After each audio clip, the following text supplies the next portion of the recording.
Hola niños y niñas de los cuartos años básicos. Hoy vamos a trabajar con los textos informativos y específicamente con la carta. Así que vamos a echar una miradita de qué se trata la actividad del día de hoy, ya para que se les haga un poquitito más simple trabajar solitos desde la casa.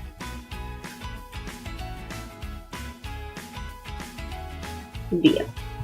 Dice entonces texto informativo, la carta, cuartos años básicos. Vamos a trabajar la tía Paloma y yo en esta presentación, ¿ya? Vamos a recordar entonces, mis queridos niñas y niñas, en esta clase recordaremos el texto informativo que es la carta. Muchas veces hemos escrito una carta a un amigo muy querido o quizás también a un familiar. Así que en esta oportunidad revisaremos este tipo de texto y su estructura. La carta es un texto informativo y se escribe con un propósito. ¿Cuál es ese propósito? Comunicar ideas, pensamientos y también quizás relatar una experiencia vivida o imaginaria, expresar mis emociones o sentimientos, informar sobre hechos ocurridos, reproducir una conversación, describir un paisaje o una persona, incluso también para solicitar algo, ¿ya? Una carta es un medio de comunicación escrito por un emisor, que es el remitente, que es quien escribe la carta, y es enviada a un receptor, destinatario, que es quien recibe la carta. En este caso, por ejemplo, si yo le escribo una carta a ustedes, yo pasaría a ser el emisor, quien está emitiendo la información, el contenido, ¿ya? Y en este caso el receptor serían ustedes, los alumnos, quienes están recibiendo la información que yo les estoy entregando, ¿ya? Existen dos tipos de cartas, ¿ya? Que está muy claramente aquí mostrada por estas imágenes.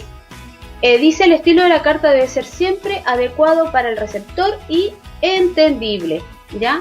Una carta debe ser clara, debe ser ordenada, con una letra que se pueda entender fácilmente. Y aquí está la gran diferencia, chicos, cuando la carta es formal o informal, ¿ya? Cuando hablamos de la carta formal es cuando trabajamos o cuando le enviamos un mensaje o una carta a una persona que no es tan cercana a nosotros.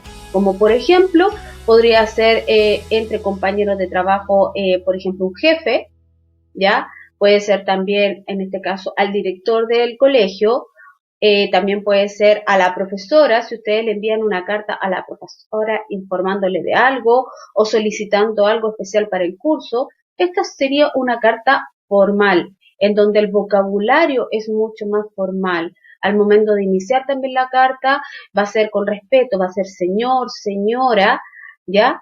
Y en cambio, cuando hablamos de las cartas informales, es cuando le escribimos a un amigo, a un ser querido, a alguien que es muy cercano a nosotros y que no necesariamente tenemos que tener un lenguaje formal. ¿Ya? Aquí también, por ejemplo, trabajamos con el comienzo de la carta, el hola, ¿cómo estás?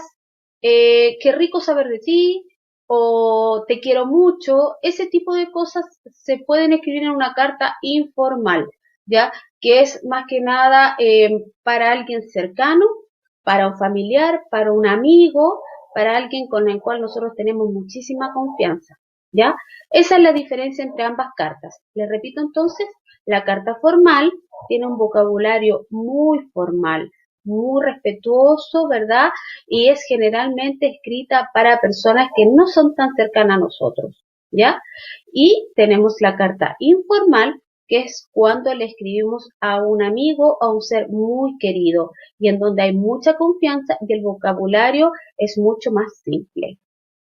Chicos, a continuación los voy a dejar con la tía Paloma, que ella va a continuar con la estructura de la carta y les va a recordar, ¿verdad?, esta parte del contenido. Besitos, chao, chao. Hola niños y niñas, ¿cómo están? Espero estén muy bien. Tal como les dijo la tía Paula, el día de hoy continuaremos hablando de la carta. Ya, yo les hablaré de la estructura de la carta, pero antes veremos a qué tipo de texto corresponde la carta. Recordemos entonces qué tipo de texto pertenece a la carta. Tenemos los literarios, donde están los narrativos, líricos y dramáticos, y tenemos los no literarios, donde en los informativos está la carta, porque es un texto que permite comunicarnos e informar algo a otra persona. Ahora vamos con la estructura de la carta. En el encabezamiento tenemos ciudad y fecha, Ciudad Santiago y fecha 5 de marzo. Luego tenemos el saludo que dice querida Carolina. Después viene el cuerpo, que es donde se comunica, se escribe lo que yo quiero transmitir. En la parte final de la carta tenemos la despedida, que en este caso dice cariños a todos. Luego tenemos el nombre o la firma de la persona que escribió la carta, que en este caso sería Camila. Luego tenemos un postdata, que puede ser alguna parte que yo olvidé escribir al principio. Dice no olvides traer tus patines. Finalmente, deben realizar una actividad donde puedan expresar sus sentimientos a un ser querido que no han visto en esta cuarentena, o además le pueden contar lo que han hecho en esta cuarentena. Recuerden utilizar su cuaderno de lenguaje y respetar las características y la estructura de la carta. Para finalizar, les recuerdo que ustedes pueden decorar como ustedes quieran su carta, les pueden hacer corazones, les pueden hacer lo que ustedes quieran. Y yo me despido, les envío un beso y un abrazo, que estén bien, chao.